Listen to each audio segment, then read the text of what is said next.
आप सबका स्वागत है और आज की क्लास में हम करेंगे सीटेट में आने वाले मोस्ट इंपॉर्टेंट क्वेश्चंस। तो वीडियो को लास्ट तक देखिएगा।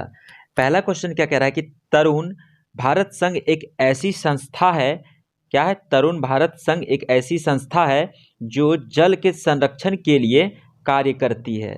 इस संस्थान के प्रधान निम्न में से एक हैं, सही विकल्प का चुनाव कीजिए। तो तरुण भारत संघ जो संस्थान है इसके प्रधान कौन है? राजेंद्र सिंह है। C option is right. भूमिगत जल के स्तर की क्षीणता मतलब भूमिगत जल के स्तर में लेवल में जो कमी आई है उसी को कहते हैं क्षीणता। कमी का मुख्य कारण क्या है? देखिए इसका मुख्य कारण क्या है? सिंचाई हेतु क्या किए? सिंचाई हेतु हमने क्या किया है? ट्यूबवेल का यूज करना शुरू कर दिया है तथा हाथ के पंपों का उपयोग होना। जब हम हाथ के पंपों का उपयोग करेंगे या सिंचाई के लिए जब हम ट्यूबवेल्स का उपयोग करेंगे तो वो क्या करेगा? भूजल को अंदर से निकालेगा।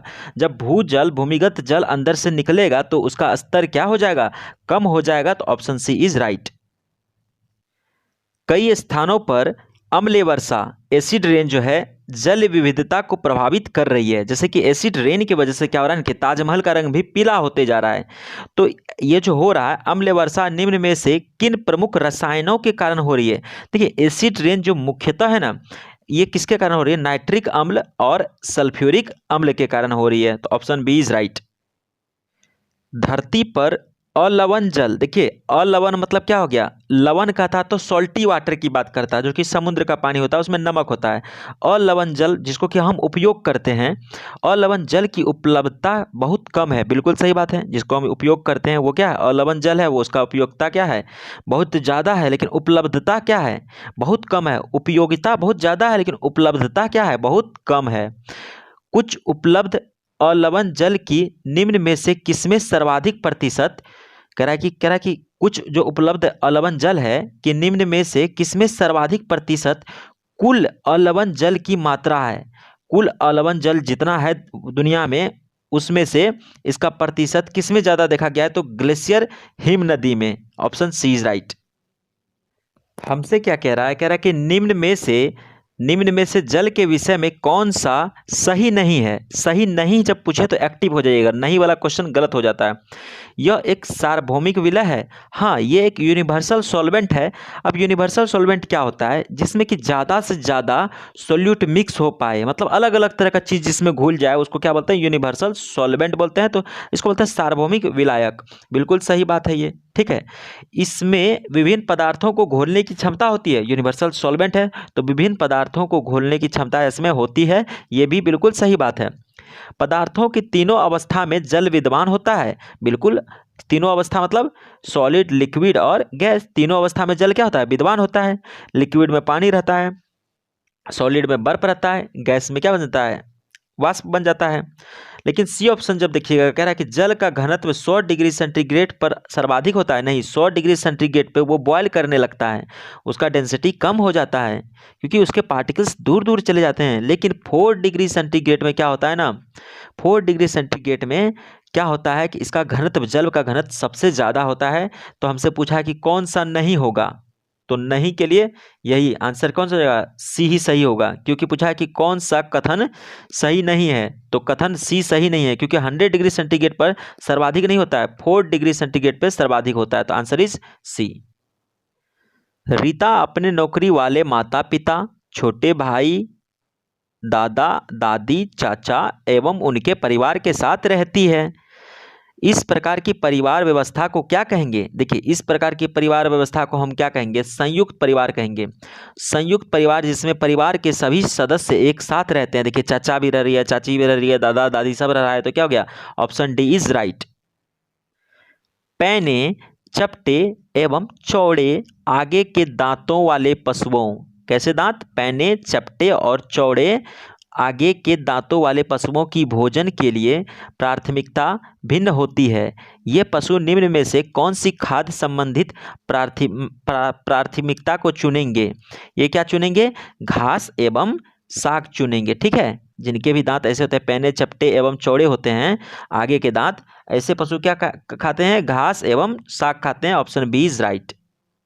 कुछ कंसेप्ट्स है देख लीजिए जिससे सवाल पूछे जाते हैं। आपसे अगर पूछे कि हाइड्रोफाइट्स क्या होता है, तो हाइड्रोफाइट्स क्या होता है, जल वाले स्थान में जो रहते हैं, घेघवा वगैरह देखे होंगे, जलकुंभी वगैरह, तो उसको हाइड्रोफाइट्स बोलते हैं। ये क्या होता है कि वाले स्थान में रहते हैं। मीजोफाइट्स क्या होते हैं, समान स्थान, जैसे कि हम लोग जहाँ रह रहे हैं, जैसे कि वन, बगीचे, खेत, ये क्या है, समान स्थान में होते हैं। तो ऐसे पौधों को क्या बोल देते हैं हम, मीजोफाइट बोलते हैं, यानी कि समान स्थान, जैसे कि वन, बगीचे, खेत वगैरह वगैरह में।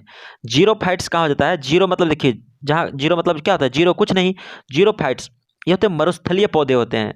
ये वहाँ होते हैं जहाँ की मृदा में क्या होता है, पानी की कमी होती है और टेम्परेचर क्या होता है, ज़्यादा होता है। एग्जाम्पल में देखिए, कैक्टस राजस्थान में पाया जाता है, इसलिए पाया जाता है क्योंकि वहाँ पे क्या है, मरुस्थल्य है, वो एक मरुस्थलीय पौधा है, मृदा में पानी की कमी और टेम्परेचर ज़्यादा है, तो जीरो फाइट्स हो गया।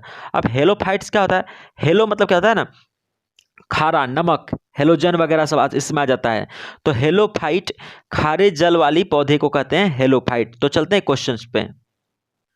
हमसे सिंपली क्या पूछा है, जो पौधे खारे जल वाले क्षेत्रों में उगते हैं उन्हें कहा जाता है, जो पौधे खारे जल वाले मतलब हेलो, नमक जिसमें हो, ठीक है, वो कहाँ पे, देखिए पहला ही ऑप्शन हो गया हेलोफाइट, तो ये हमारा आंसर हो जाएगा। आपसे पूछ सकता है कि मीजोफाइट क्या होता है, जेरोफाइट्स क्या होता है, तो हमसे अभी पूछा है क्या कि खारे जल वाले पौधे के बारे में पूछा है कि खारे जल वाले क्षेत्रों में उगते हैं उन्हें कहा जाता है क्या, halophyte. Option A is right answer. जो रंग चित्र किसी कथा का चित्रण करते हैं, जो रंग चित्र किसी कथा का चित्रण करते हैं जिनमें केवल प्राकृतिक रंगों का उपयोग किया जाता है, उस चित्रकला की चित्रकाठी कहते हैं। उस चित्रकला को क्या कहते हैं, चित्रकाठी कहते हैं। चित्रकला संबंधित है, ये चित्रकला संबंधित है महाराष्ट्र से दोस्त। तो option A is right answer.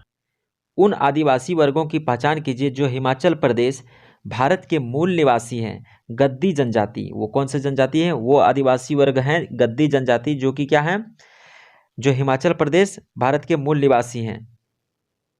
निम्नलिखित में से कौन सा मिजोरम का सबसे प्राचीन नृत्य रूप है। मिजोरम का सबसे प्राचीन नृत्य क्या कहते हैं, नृत्य रूप है चेराऊ, ठीक है, 71 का क्या हो जाएगा, सी, चेराऊ नृत्य। भारत का सबसे बड़ा रेल मार्ग कौन सा है, देखिए डिब्रूगढ़ से कन्याकुमारी क्या हो गया, ये भारत का सबसे बड़ा रेल मार्ग है, तो 72 का क्या हो जाएगा, बी आंसर हो जाएगा। ये बहुत ही इंपॉर्टेंट प्रश्न है हमारे लिए। कह रहा है कि कल्पना चावला एक भारतीय मूल की अमेरिकी अंतरिक्ष, भारतीय मूल की, देखिए वो अंतरिक्ष अमेरिकी अंतरिक्ष थी, क्योंकि वो अमेरिका में ये सब चीज़ की थी, यात्री थी, क्योंकि अमेरिका से गई थी तो अमेरिकी अंतरिक्ष यात्री हो गई, लेकिन भारतीय मूल की थी, भारत की रहने वाली थी। कहाँ की रहने वाली थी, वो करनाल हरियाणा की रहने वाली थी। अगर आपसे पूछ ले कि कल्पना चावला कहाँ की रहने वाली थी, तो करनाल हरियाणा की रहने वाली थी।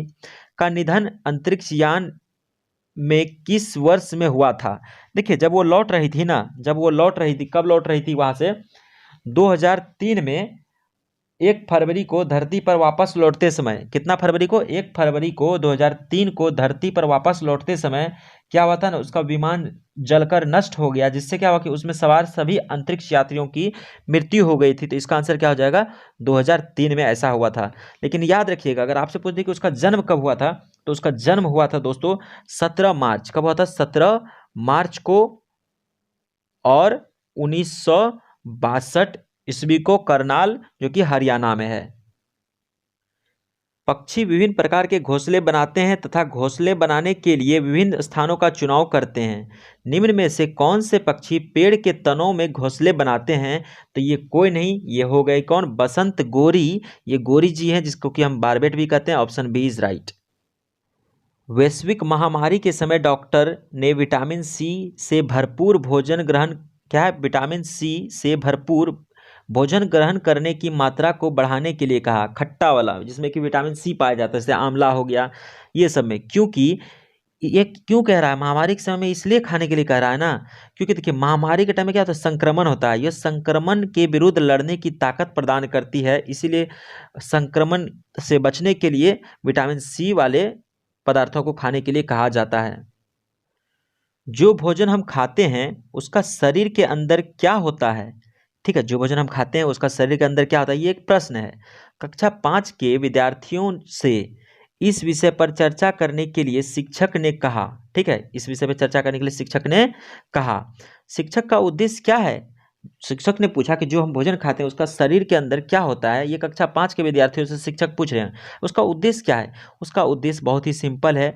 वो चाह रहे हैं कि विद्यार्थियों के अंतर्बोध्य विचारों का अन्वेषण करना। वो चाहते हैं कि विद्यार्थियों के अंतर्बोध मतलब उसके अंदर में जो बोध है, उसके अंदर में जो ज्ञान है, उस विचारों का क्या करना है? अन्वेषण करना, उसका वो खोज करना चाहते हैं। तो option C is right answer. कक्षा 4 के अध्यापक अयान एक संग्रहालय की यात्रा का आयोजन करते हैं। कक्षा 4 के अध्यापक अयान एक संग्रहालय की यात्रा का आयोजन करते हैं। इस क्षेत्र भ्रमण से कौन से प्रक्रियात्मक कौशल को प्रोत्साहन मिलेगा? इससे क्या होगा? देखिए, इससे ये हो सकता है कि बच्चों को अवलोकन करने, देखिए अवलोकन तथा मॉडलों का निर्माण करने में क्या होगा? प्रोत्साहन मिलेगा। कह रहा है कि इस क्षेत्र से कौन से प्रक्रियात्मक कौशलों को प्रोत्साहन मिलेगा? तो मिल सकता है अवलोकन एवं मॉडलों के निर्माण पे। तो आंसर क्या हो जाएगा हमारा? आंसर सी हो जाएगा। जल में वस्तुओं की घुलनशीलता का अवलोकन करने के एक क्रियाकलाप ईवीएस की अध्यापिका मीरा अपने छात्रों से चीनी, नमक, नींबू का रस, हल्दी, आटा आदि लाने के लिए कहती है घर से। ठीक है, छात्रों से यह सब चीजें लेकर आने के लिए कहने का सर्वोत्तम कारण क्या है? देखिए, कुछ लोग तो कहेंगे क्या कि इसका मतलब प्राइमरी स्कूल में कोई प्रयोगशाला अथवा सामान उपलब्ध नहीं है। नहीं, ये गलत बात है भाई, उपलब्ध तो होता ही है कुछ न कुछ। छात्रों के सीखने की क्रिया में परिवार को शामिल करने की आवश्यकता। परिवार को काहे शामिल करेंगे भाई? मम्मी पापा कमा रहे हैं, हम लोग को पढ़ा रहे हैं, तो परिवार जो करना है परिवार करे, हमको सीखना। तो ये भी बेकार वाला ऑप्शन हो गया। आगे देखिए, आगे जब आप देखेंगे तो क्या कह रहा है कि छात्रों को सम्मिलित करना जिससे उनके ज्ञान का निर्माण आसानी से हो सके। बिल्कुल सही बात है, ऑप्शन सी। छात्र अपने स्थानीय ज्ञान को स्कूल के ज्ञान से संबंधित कर सके। बिल्कुल ये भी सही बात है। तो कौन सा ऑप्शन है जहाँ पे सी डी सिर्फ है? तो ये सिर्फ ए ऑप्शन में क्या है? सी और डी। तो यही हमारा आंसर हो जाएगा। निम्न में से कौन सा प्राथमिक स्तर पर ईवीएस का एक थीम है?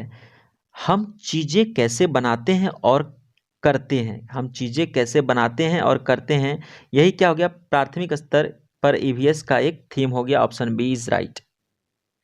प्राथमिक स्तर के ईवीएस के पाठ्यचर्या के अनुसार, प्राथमिक स्तर के ईवीएस के पाठ्यचर्या के अनुसार विद्यार्थियों को हमारे देश के कुछ सामाजिक मुद्दों के प्रति संवेदनशील बनाया जाता है। ठीक है, पहचान करें कि निम्न में से किन सामाजिक मुद्दों को पाठ्यचर्या में लिया गया। देखिए, पहला तो बाल मजदूरी एवं दूसरा क्या हो गया? वर्ग असमानताएं। वर्ग में क्या होता है ना, कहता है कि ये वो जात है, ये वर्ग है, ये वो वर्ग है।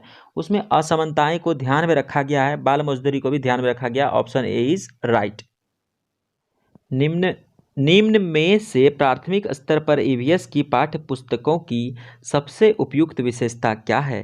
देखिए, सबसे उपयुक्त विशेषता इसका ये हो गया कि रटने द्वारा सीखने को सचेत रूप से, देखिए रटने द्वारा सीखने ये गलत बात है, कुछ सचेतन रूप से यानी कि चेतन के साथ, स्वचेतन मतलब चेतन के साथ, कॉन्शियस होकर के रूप से हतोत्साहित करने का प्रयास किया गया है। बिल्कुल, जो हम रटने का प्रक्रिया था, रट कर सीखते थे, उसको स्वचेतन जानबूझ करके चेतन के साथ उसको क्या किया गया? हतोत्साहित करने का प्रयास किया गया है, मतलब उसको कम करने का प्रयास किया गया, उसको खत्म करने का प्रयास किया गया है।